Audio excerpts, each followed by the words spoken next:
Welcome back. In this video I'm going to show you the A210 and A211 beam to post brackets.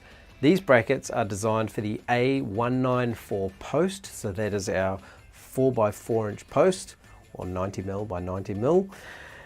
So you can see here I've got them lined up. You've got the A210 and A211. Now the combination and how many of these brackets you need is basically determined by, am I using a single beam or a double beam? In the scenario where I have a single beam, then I use one of each of these brackets.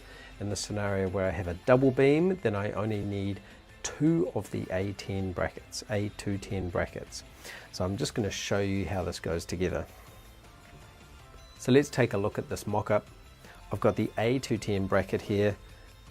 You can see how I can sit this beam onto the bracket.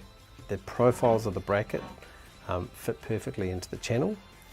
And now if I want to have, if I've got a single beam, then I've got my A211 bracket there that just goes in nicely.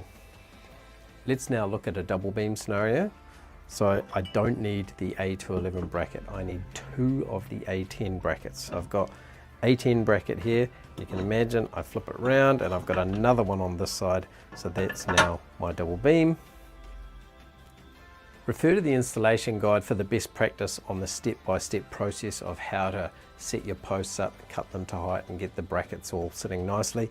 The main thing to remember is that you need one screw, it's supplied with these brackets per each hole.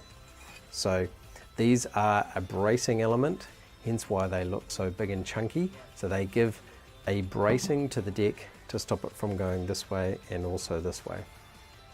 So in summary, you don't need to worry about how to calculate how many screws or brackets or components you need.